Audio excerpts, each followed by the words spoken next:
wabarakatuh.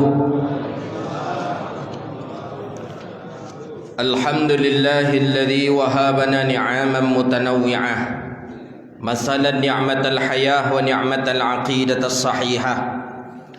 Allahumma salli wa sallim wa barik ala sayyidina Muhammadin ibni Abdillah wa ala alihi wa ashabihi wa man tabi'ahum bi ihsanin ila yaumid dawamah.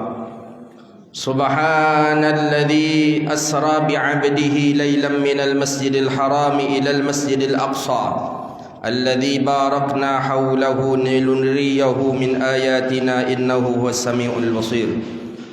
Fa inna asdaqal hadithi kitabullah wa khairul hadyin sayyiduna Muhammadun sallallahu alaihi wasallam wa syarral umuri muhdatsatuha wa kullu muhdatsatin bid'ah wa kullu bid'atin dhalalah wa kullu dhalalatin finnar. Amma ba'du, ayyuhal ahibbatul kiram.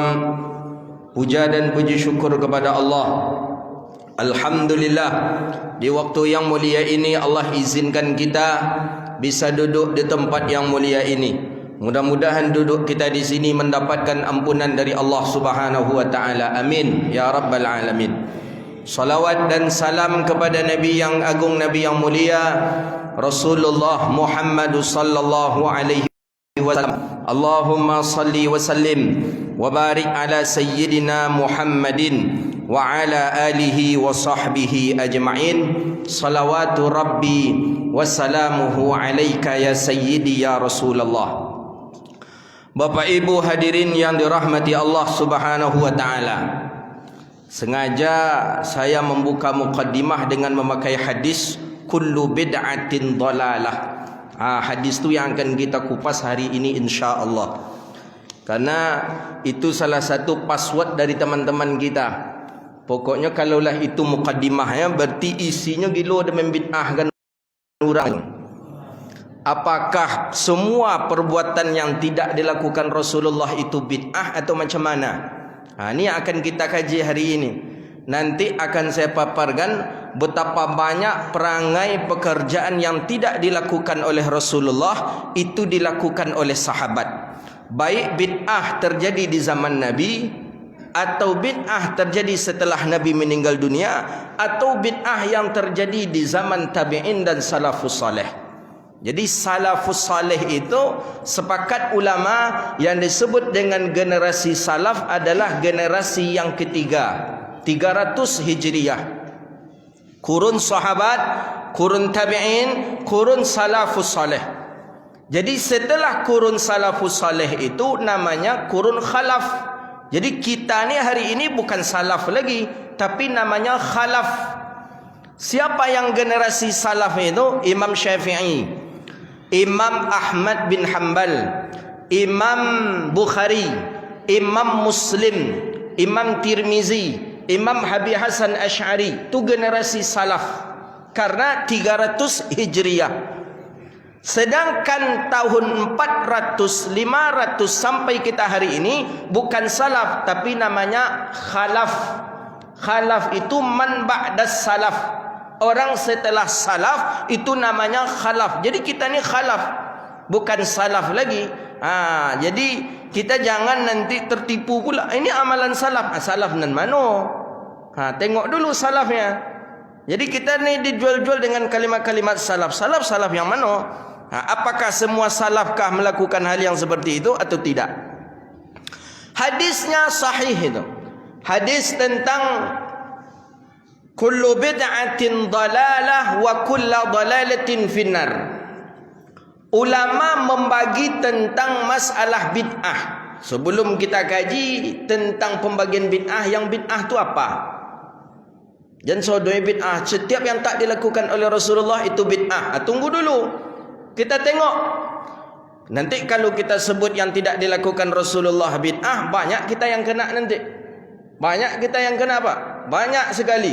Mulai dari pakaian, mulai dari makanan, mulai dari hal ibadah pun banyak hari ini yang dikategorikan kepada ahli mubtadi' atau yang disebut dengan ahli bid'ah.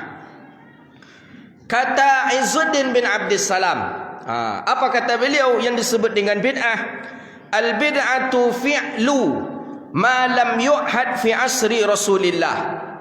Bid'ah adalah mengerjakan sesuatu yang tidak pernah terjadi pada masa Rasulullah. Ini menurut Imam Izzuddin bin Abdissalam.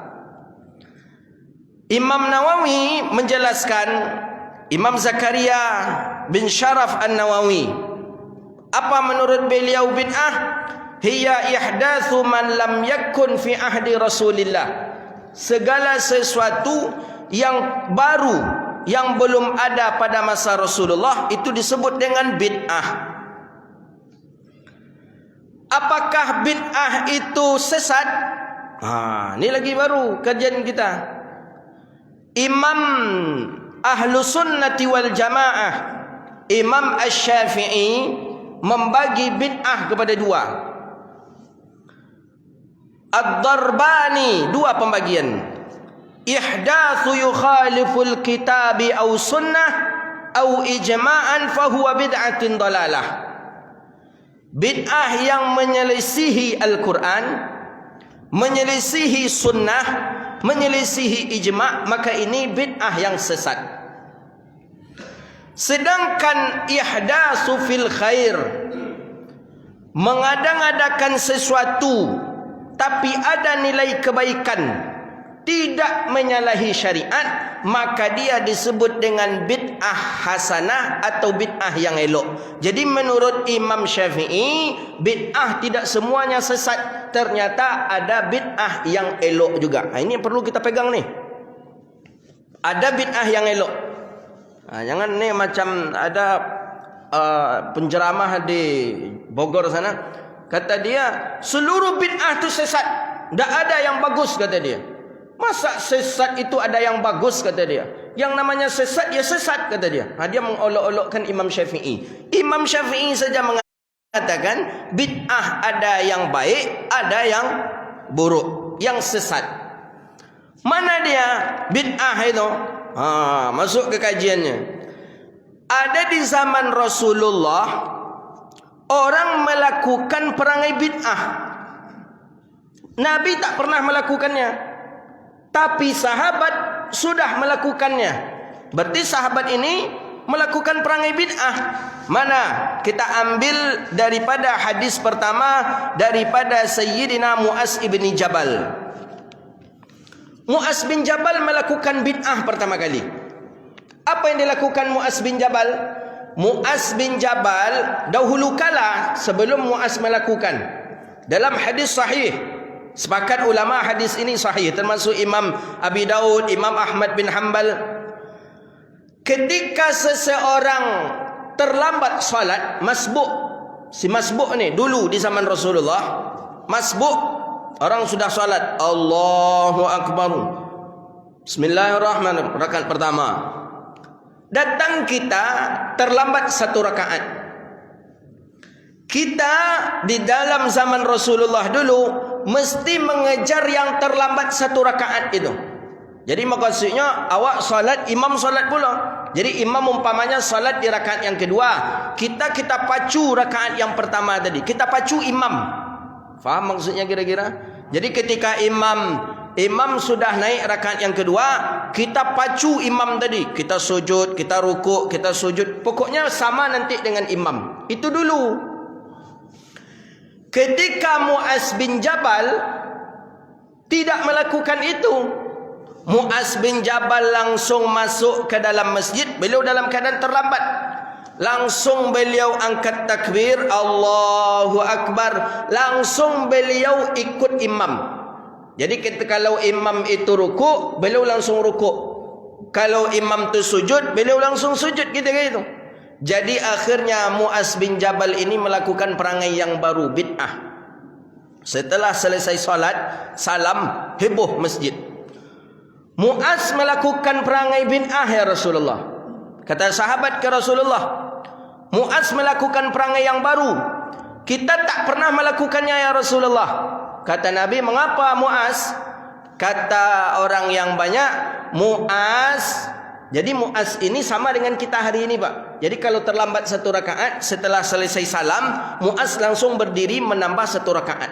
Tapi kalau seperti yang pertama tadi, tidak. Salam, imam dia salam pula lagi. Karena sudah selesai solatnya. Ini Muaz ni setelah salam, dia tambah solatnya. Ini tak boleh. Di zaman Nabi tidak dicontohkan. Nabi ketika itu ada, tapi tidak dicontohkan oleh Rasulullah. Ini Muaz melakukan perkara bid'ah ya Rasulullah. Bagaimana ini ya Rasulullah? Kata baginda Nabi sallallahu alaihi wasallam, qad sanna lakum Muaz fahakaza fasna. Muaz itu melakukan perangai yang baru untuk mengajari kalian, maka lakukanlah. Ternyata perangai baru Muaz itu bid'ah, tapi termasuk bid'ah yang direstui oleh Rasulullah sallallahu alaihi wasallam. Kita tengok yang kedua. Hadis Bilal ibni Abi Rabah. Ini termasuk bid'ah hasanah ini. Okey, kalau ada nanti mengatakan itu kan di zaman Rasul, maka tidak dikatakan bid'ah. Nanti kita tengok bid'ah di zaman sahabat. Bilal dalam hadis sahih di dalam Sahih Bukhari dan Muslim. Bilal terdengar oleh Rasulullah sallallahu alaihi wasallam duf na'alaihi fil jannah. Terdengar telapak sendal Bilal di surga. Ini hadis ini sahih dalam Sahih Bukhari Muslim. Nabi panggil Bilal. Kata Rasulullah kepada Bilal, Bilal, hadithni bi arja amalin amiltahu fil Islam. Bilal, apa amalan yang engkau amalkan? Nabi bertanya ke Bilal. Karena Nabi terdengar sendal Bilal ada di surga. Lah teranga ada Rasulullah telapak kaki Bilal di surga. Nabi tanya Bilal, Bilal, apa amalan yang engkau lakukan sehingga sendalmu sudah ada di surga? Terompa Bilal di surga, Bilal di Madinah aja baru. Apa amalan yang engkau lakukan? Ini hadis sahih ini. Ini bid'ah yang dilakukan oleh sahabat. Tidak ada ya Rasulullah. Masna, aku tak ada mengamalkan apa-apa. Ma'amil tu amalan. Aku tak ada mengamalkan apa-apa ya Rasulullah. Kata Nabi, pasti ada. Apa dia berbunyi sendal engkau di surga? Pasti ada amalan yang engkau lakukan. Apa? Kata Bilal, setiap aku berwuduk ya Rasulullah, aku salat 2 rakaat. Padahal itu tidak pernah dicontohkan Rasulullah. Itu tak pernah diajarkan Rasulullah. Setiap aku berwuduk, aku salat 2 rakaat. Setiap aku berwuduk, aku salat 2 rakaat. Rupanya dengan sebab itu itulah maka sendal Bilal sampai ke surga. Pertanyaan, salat sunat wuduk itu siapa pertama kali melakukannya? Bilal, bukan Nabi. Jadi bid'ah berarti? Bid'ah. Makanya jangan capek-capek aja menyebut bid'ah ku haram sesek masuk neraka. Tunggu dulu bro. Banyak hadis tu. Banyak hadis Rasulullah tu. Bayangkan. Ini Bilal pelaku bid'ah. Hadisnya sahih dalam Sahih Bukhari Muslim. Apakah Imam Bukhari tak tahu kalau Imam Bilal bin Rabah pelaku bid'ah? Mengapa dimasukkan hadis itu ke dalam Sahih Bukhari? Saya baru selesai disertasi sidang kemarin di Sudan. 4 minggu di Sudan. Memang kalau saya satu hadis, S1 hadis, S2 hadis, S3 hadis. Nak baca disertasi saya baca. Saya mengkritik Syekh Albani karena Syekh Albani terlalu tasahul dalam pentasihihan hadis. Dia lempar ni. Memang dahsyat ketika itu tu sidang itu. Diampehnya disertasi ambo de profesor tu. Hanya alahnya hitam, awak takut pula badannya gadang pula leh. Diampehnya tu nyata. Ikut disertasi angku terlalu mengkritik kata dia. Jadi macam mana kata mula? Kurangi kata dia. Tak bisa kata pembimbing ambo. Memang itu adanya.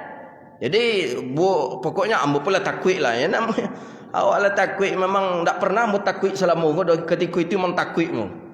Pada pernah ceramah di muka Jokowi biasa, saya tanpa pakai konsep nak takut mu.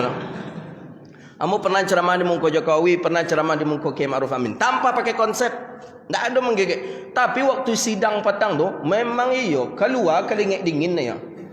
Dia nyo ampehan pula tu pukul kecilnya lah angku tak. Kurang tak. Tapi setelah itu ya memang itu pula gaya profesor-profesor tu menguji. Setelah itu tu nak habis waktu dah beliau uji satu persatu. Jadi kata beliau, ambo lah pesimis kau nak diterima disertasi yang bogodan. Rupanya ketika itu beliau menyebut Ambo ihtiram katanya, ambo hormat dan mengakui kesungguhan anda dalam menulis. Anda bukan orang Arab, tapi anda bisa menulis bahasa Arab yang cukup tebal dengan referensi yang sangat akurat, kata dia. Dan satu lagi nilai plusnya, bukan ulama dunia saja, Arab saja ternyata yang mengkritik Syekh Albani. Ternyata ada orang Indonesia yang mengkritik Syekh Albani, iaitu saya di dalam kitab, di dalam tulisan saya itu. Itulah nilai plusnya. Dan alhamdulillah dapat nilai kumlot. Kumlot nak ada dia kumlot tu dah layu tu. Jadi model-model ikut nak yakin orang kau godam buku doktor kau dah. Mungkin nak yakin orang kau dah. Jadi sebenarnya mengambil gelar tu ndak bukan dek ogah-ogah, ndak sombong, tidak pula. Saya satu saja. Niat ketika itu ingin dafa' sa'il namanya kalau dalam fikih. Orang-orang liberal hari ini mempamerkan ke mana-mana gelar dia. Gelar, saya ni profesor ini, doktor ini. Kadang doktor tapi banyak yang menyeleneh. Kita tak bisa mereka membanggakan diri depan kita. Kita pun doktor.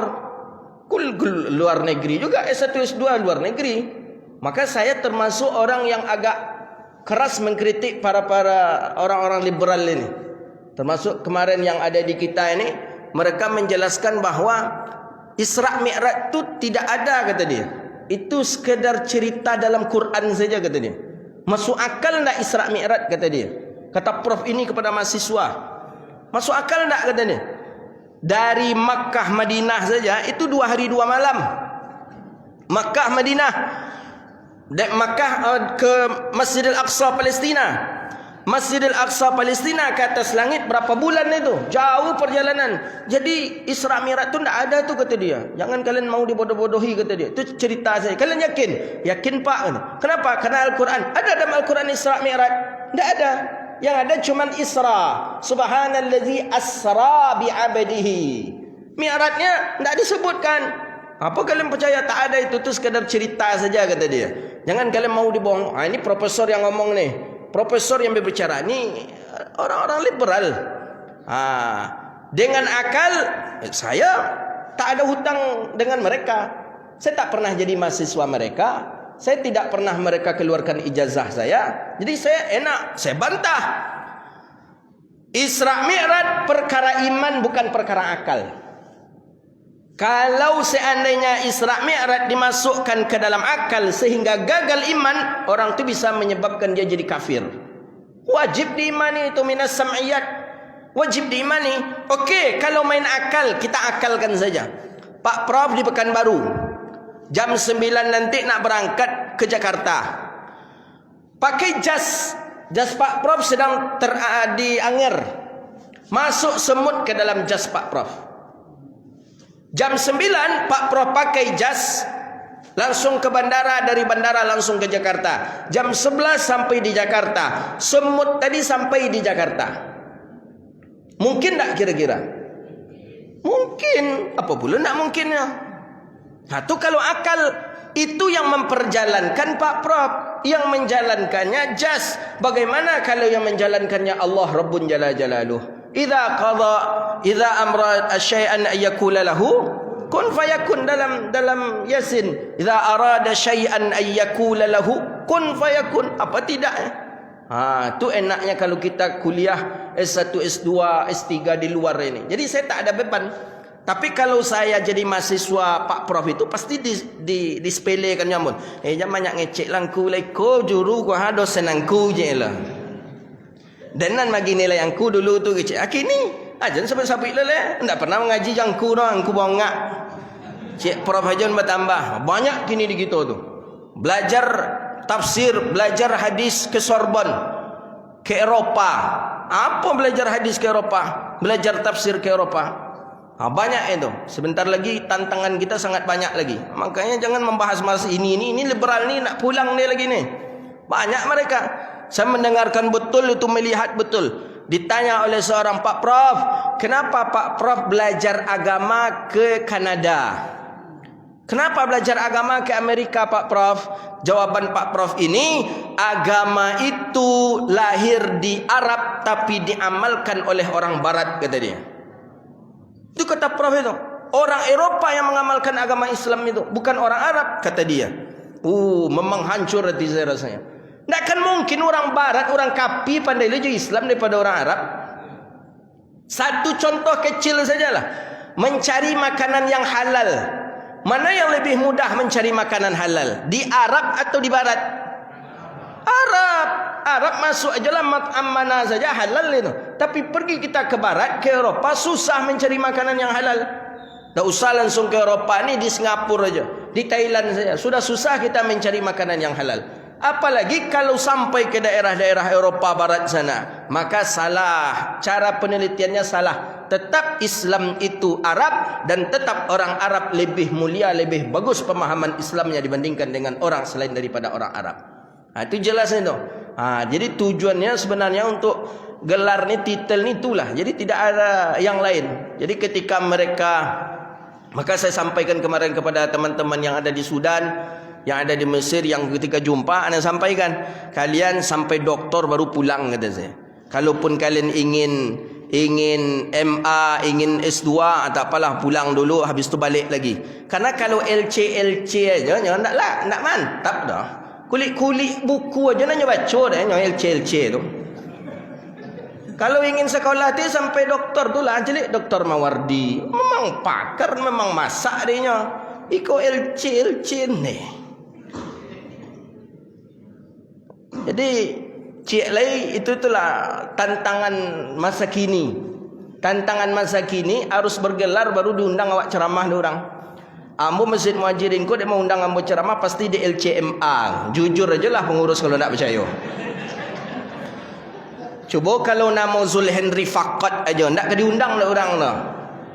Itu dia ada titel, itu zaman fitnah itu. Padahal banyak orang yang tidak ada gelar dan dia alim, tapi kondisi zaman harus yang bertitel yang akan didatangkan, yang akan didengarkan kalamnya, fatwa. Kalau tidak akan didengarkan. Itulah ni. Jadi teman-teman yang ada di Sudan, di Mesir kemarin, saya sampaikan, kalian sampai doktor di sini kata saya.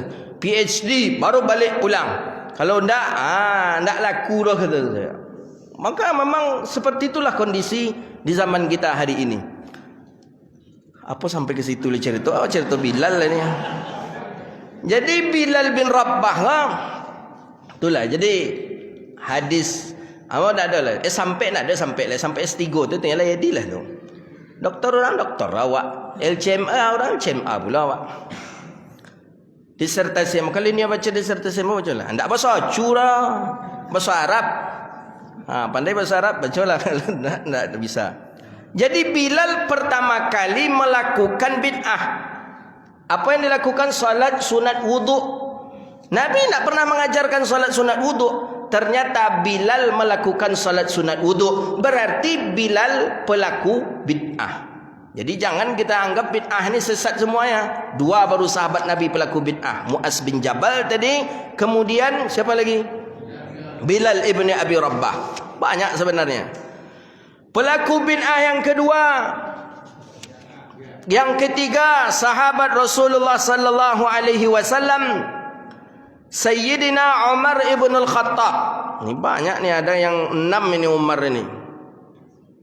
Biar kita lampaui saja. Kita tengok yang ketiga. Pelaku bid'ah yang ketiga di zaman sahabat Nabi ada Umar bin Khattab. Apa yang dilakukan Umar ni? Ni hadis ni dalam Sahih Muslim ini. Dalam Sahih Muslim. Ja'a rajulun wan nasu fi shalah faqala hina wasala ila safin Allahu akbar kabira walhamdulillahi katsira wa subhanallahi bukratan wa asila inni wajjahtu. Kita membaca doa iftitah inni wajjahtu. Kita membaca. Umar membaca, Nabi tak pernah membaca. Umar tiba-tiba aja membaca itu. Falamma qadan Nabi salatuhu, setelah selesai Nabi salat, Nabi langsung berkata, ini hadisnya sahih ni dalam Sahih Muslim. Man sahibul kalimat? Siapa yang membaca kalimat tadi, kata Rasulullah?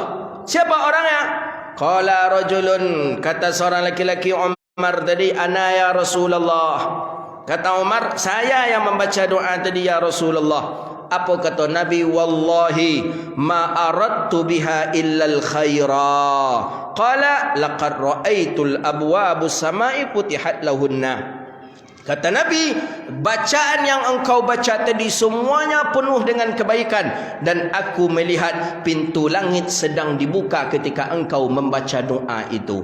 Apa kata anak Umar ibn al-Khattab? Fama tarakuhunna munzu sami'tuhunna. Tidak pernah aku meninggalkan doa itu semenjak aku mendengarnya dari Rasulullah sallallahu alaihi wasallam. Jadi Umar ibn al-Khattab membuat bid'ah kabirau, tapi bid'ahnya itu diketahui oleh Rasulullah dan ternyata Rasulullah pun membolehkannya. Ini bid'ah yang ada di zaman Nabi dan ketika itu sahabat Nabi yang melakukannya. Baik, kita tengok bid'ah setelah Nabi meninggal dunia. Ini ada orang mengatakan itu tak bid'ah tu Ustaz. Jadi itu masih Rasulullah hidup. Iya, tapi kan tidak diamalkan. Nabi kan memandai-mandai sahabat namanya itu. Walaupun sahabat memandai-mandai, ternyata dibolehkan oleh Rasulullah sallallahu alaihi wasallam. Pertama Muaz, yang kedua Bilal, yang ketiga Umar ibn al-Khattab. Kita ambil 3 saja hadisnya. Kalau hadis tentang sahabat melakukan bid'ah itu banyak hadis ni. Sahabat melakukan bid'ah. Hadis Bilal tadi itu, jadi awak solat sunat wuduk tu bukan Nabi pertama tu, Bilal itu. Jadi kalau menurut akal apanya, Nabi berarti mengikut sunnah Bilal berarti. Setelah Bilal melakukan, baru Nabi melakukan. Jadi siapa nak lebih dulu melakukan solat sunat wuduk? Bilal. Nabi baru melakukan. Hadisnya dalam Sahih Bukhari, Sahih Muslim. Kira-kira kalau mau awak dulu lah Bilal tu macam mana kira-kira ni ya? Pasti tiuk di mana awak duduk, di mana bersobok jurang, pasti awak sabut mah. Terompa dan lah terang di serugo angalah kan. Tiuk bersobok jurang no, dan terompa dia lah di serugo. Nabi mengecek pasti Bilal ke masuk serugo berarti. Nabi lah mendengar terompanya di serugo. Itu keistimewaan Sayyidina Bilal ibni Abi Rabah radhiyallahu ta'ala an. Baik, setelah Nabi meninggal dunia, apa bid'ah yang dilakukan sahabat lagi? Pertama, bid'ah yang dilakukan sahabat mengumpulkan Al-Quran. Di zaman Nabi, ketika Nabi hidup, Al-Quran belum dikumpulkan. Belum dikumpulkan Al-Quran. Ketika Nabi sudah meninggal dunia, Umar merasa khawatir. Apa yang dikhawatirkan Umar? Para penghafal Quran banyak yang gugur dalam berperang. Para penghafal Quran banyak meninggal dunia. Orang-orang hebat banyak meninggal dunia. Dikhawatirkan nanti banyak penghafal Quran meninggal dunia, maka Al-Quran pun dibawa mereka mati. Dibawa mereka meninggal dunia. Akhirnya tidak ada lagi yang dapat untuk menghafal Al-Quran. Kekhawatiran Umar itu ada. Umar datang kepada Abu Bakar As-Siddiq. Hadis ni Imam Bukhari mensahihkan. Saya menukilkan hadis-hadis sahih biar agak yakin kita sedikit bahawa bid'ah itu pun banyak dilakukan oleh para sahabat. Kata Umar bila ia kepada Abu Bakar, Abu Bakar, aral qatlu qad istaharra fil qura falau jama'tal qur'ana fi mushafin. Ancaknya cubalah kita mulai mengumpulkan Quran, mulailah kita tulis. Fayaqulul khalifah, apa kata Abu Bakar, kaifa naf'al syai'an la yaf'aluhu Rasulullah. Kata Abu Bakar, bagaimana mungkin aku melakukan sesuatu yang tidak dilakukan Rasulullah? Nabi tidak pernah mengumpulkan Quran. Nabi tak pernah menyuruh. Bagaimana? Fayaqulu Umar, kata Umar, innahu wallahi khairun wa lam yazal bihi hatta qabla fab'athani ila Zaid ibn Sabit. Demi Allah, kata Umar, ini adalah perangai yang elok, ini adalah kelakuan yang paling baik dan mesti harus kita lakukan. Akhirnya Sayyidina Abu Bakar pun diam dan Umar pun datang kepada Zaid ibn Sabit untuk mengumpulkan Al-Quran ini. Maka itulah terkumpul Al-Quran ini. Jadi ini bid'ah yang dilakukan oleh sahabat setelah Nabi meninggal dunia. Jadi dulu tak ada Quran, tak ada yang terkumpul seperti ini, tidak ada. Itulah di zaman sahabat. Kedua, bid'ah yang dilakukan sahabat di zaman ketika Nabi sudah meninggal dunia. Apa? Salat tarawih. Ini kalau dia mengatakan tidak bid'ah, ini memang tak pandai membaca hadis nih orang ini. Tarawih di zaman Nabi tidak pernah berjamaah dilakukan di masjid. Tarawih di zaman Abu Bakar As-Siddiq begitu juga. Tidak ada. Di sudut itu tarawih, di situ sembahyang tarawih, situ sembahyang tarawih, situ sembahyang tarawih, situ sembahyang tarawih, situ sembahyang tarawih. Sendiri-sendiri salat tarawih. Dulu di zaman Abu Bakar. Di zaman Sayyidina Umar ibnul Khattab dikumpulkan oleh Umar. Ayo yang di sana ke sini merapat, yang sana ke sini. Buat saf salat, kemudian melakukan salat sunat tarwih. Apa kata Umar? Hadza ni'mul bid'ah. Inilah nikmat bid'ah. Berarti bid'ah tu nak sosek sodoro, ada nikmat rupanya. Itu buktinya. Nabi tidak pernah salat tarwih berjamaah di masjid. Abu Bakar tak pernah salat berjamaah tarwih di masjid. Umar melakukan salat berjamaah di masjid. Jadi awak yang datang ke masjid salat berjamaah, kau bid'ah kau. Maka kalau ada orang yang mengecek, bid'ah. Tanya elok-elok kayaknya. Angku kau mengarang bid'ah je, kau ancak angku salat tarwih di rumah le ya. Ancak salat tarwih di rumah. Nabi di rumah salat tarwih, tidak banyak di masjid.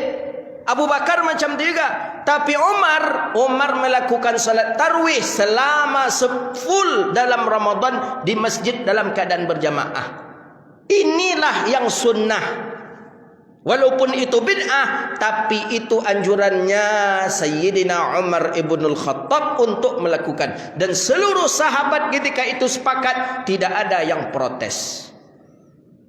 Bid'ah, sesat, berarti sesat, berarti Umar. Hati-hati, Umar bin Khattab khalifah Nabi itu. Maka oleh karena itu tarwih termasuk bid'ah. Bid'ah apa jadinya? Hasanah berarti. Hadis itu sahih dalam Sahih Bukhari. Kita tengok lagi azan Jumat. Azan Jumat di zaman Rasulullah sekali. Azan Jumat di zaman Abu Bakar sekali. Azan Jumat di zaman Umar sekali. Tiba di zaman Utsman bin Affan dibuat azan Jumat 2 kali. Berarti yang pelaku bid'ah siapa kah? Utsman. Hadis ini sahih di dalam Sahih Imam Al-Bukhari. Apa katanya? An Sa'ib ibn Yazid qala kana an-nida'u yawmal jum'atin awwaluhu. Di zaman Nabi sekali, zaman Abu Bakar azan Jumat sekali, zaman Umar sekali, di zaman Utsman 2 kali. Wa katharun nas wa zadun nida'u thalis ala zawara wa hiya darun fi suqil Madinah. Karena orang sudah banyak, rumah pun sudah mulai banyak, maka dibuatlah azan oleh Utsman 2 kali. Ini yang disebut oleh ulama dengan ijma' sukuti. Sepakat ulama bahawa azan Jumat 2 kali. Syafi'i azan Jumat 2 kali. Hanafi azan Jumat 2 kali. Maliki azan Jumat 2 kali. Hambali azan Jumat 2 kali. Jadi sunnahnya itu mana? Sunnah yang di zaman Rasulullah lagi atau sunnah di zaman Utsman? Kita dianjurkan oleh ulama mengikut sunnah yang di zaman Utsman ibn Affan. Kenapa? Dalam usul fikih ada namanya ijma' sukuti. Sepakat ulama, sepakat sahabat Nabi bahawa sunnahnya itu azan 2 kali. Imam Bukhari pun menjelaskan hadis ini di dalam sahihnya. Maka di Makkah berapa azan Jumat? 2. Madinah berapa kali? 2. Datang ke masjid-masjid besar di dunia pasti azan Jumatnya 2 kali, karena memang mengambil hadis kepada ini. Muhajirin berapa? Bid'ah namanya. Nabi menyuruh, kata Rasulullah, ikutilah sunnahku, kata Nabi. Habis itu kata Nabi apa? Wa sunnatul khulafa'ir rasyidin al-mahdiyyin min ba'di. Kemudian sunnah para khalifah setelahku, kata Rasulullah. Siapa? Khalifah Rasyidin 4. Abu Bakar, Umar, Utsman, Ali. Berarti mengikuti Utsman ko juga disuruh oleh Rasulullah sallallahu alaihi wasallam. Hadisnya sahih, tidak ada yang membantahkan hadis ini. Termasuk Syekh Albani pun mensahihkan hadis ini. Maka dalam usul fikih ada ijma' sukuti namanya. Ijma' sukuti itu dah sepakat sahabat. Tidak ada khilafiyah dari kalangan ulama mazhab pun menjelaskan tentang azan Jumat. Itu dia. Ya, kalau nak mengaji mudah itulah, mana tersinggung lantak lah, dengar je lah. Kita tengok lagi hadis Berarti siapa yang pelaku bid'ah? Utsman. Masuk nerakakah Utsman? Sampai orang tu dijamin dek Nabi masuk surga tu papa ibu-ibu. Nabi menjamin masuk surga tu. Abu Bakar dijamin dek Nabi masuk surga, Umar dijamin, Utsman dijamin, Ali dijamin. Tengoklah asyara mubasyirin bil jannah, ada 10 orang yang dijamin masuk surga dek Rasulullah. Kalau memang awak katakan pelaku bid'ah adalah sesat, berarti Utsman bin Affan hati-hati, bahaya tu. Bahaya. Kata para ulama tasawuf ahli sufi mengatakan 5,000 orang soleh, 5,000 orang yang salat, zakat, qiyamul lail tiap malam, menangi khatam Quran setiap hari, khatam setiap hari. Orang banyak yang bisa menandingi satu orang sahabat Rasulullah.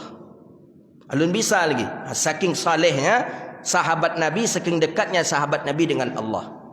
Itu sahabat Nabi. Maka jangan kita sampai menyinggung hati para sahabat baginda Nabi sallallahu alaihi wasallam. Lagu ni pula alun ni baru kamu mulai baru tu alun nak baru dari hadis siapa tadi? Hadis azan 2 kali Jumaat. Hadis tentang talbiyah, hadis salat sunat sebelum Aid. Ada salat sunat sebelum Aid. Dan itu dalam hadis sahih. Dan itu diamalkan oleh sahabat. Nabi tidak mengamalkan. Tapi itu disepakati oleh para salafus saleh bahawa itu memang ada dan itu dilakukan. InsyaAllah nanti akan kita sambung lagi. Kita akan sambung nanti itu sunnah yang dilakukan di zamannya sahabat. Ada lagi sunnah atau bid'ah yang dilakukan di zaman tabi'in. Seperti talqin mayat. Hadisnya sahih loh. Talqin mayat. Seperti membaca Yasin. Ada wirid Yasinan ibu-ibu tu itu bukan bid'ah itu. Kita tengok, kita cek nanti kesahihan hadis tentang wirid Yasin. Kadang ibu-ibu ni apa dia Yasin taruh aja bacanya loh. Karena bubar pula wirid Yasin. Kalau bertahun ibu kau wirid Yasin rumah ke rumah baca Yasin, dek gegara tiba ustaz nan LC di belakang tadi kau lah gampang pula ibu kau membaca Yasin. Indak lo pakai wirid Yasin dah lah bubar aja lah layu lo kau mah. Padahal ni ada ni. Ada tradisi. Sampailah nanti Maulid Nabi, sampai peringatan Isra Mi'raj, sampai peringatan Nuzul Quran, sampai peringatan Tarhib Ramadan. Kini masjid-masjid mengadakan penyambutan marhaban ya Ramadan. Hadis maudhu ada, tapi jangan lupa hadis sahih ada. Jangan tengok hadis maudhu'nya. Hadis maudhu' man fariha bidukhuli Ramadan haramallahu jasadahu 'alan nar. Siapa yang bahagia masuk Ramadan maka Allah haramkan jasadnya masuk api neraka. Betul itu tu hadis maudhu', tapi ada hadis ketika berada di penghujung Sya'ban Nabi melakukan tausiah seperti ini kepada sahabatnya. Apa kata Rasulullah? Hadisnya sahih.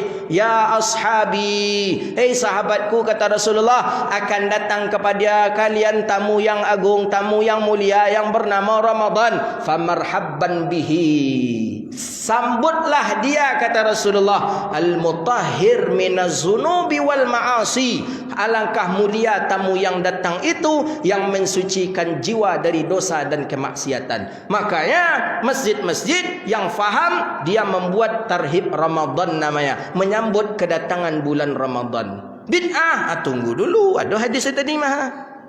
Maulid Nabi tidak pernah dilakukan zaman Nabi. Makanya bukan seluruhnya yang tidak pernah dilakukan di zaman Rasulullah itu bid'ah. Tidak. Ada juga bid'ah yang hasanah seperti yang sudah kita kaji, dan ada lagi yang lain. InsyaAllah setelah selesai salat nanti akan kita baca. Amin. InsyaAllah. Ilangkan liqa, insyaallah, mudah-mudahan Allah sehatkan kita. Akan kita baca mungkin beberapa riwayat lagi sebagai iktibar contoh saja. Subhanakallahumma wa bihamdika asyhadu an la ilaha illa anta astaghfiruka wa atubu ilaik. Assalamualaikum warahmatullahi wabarakatuh.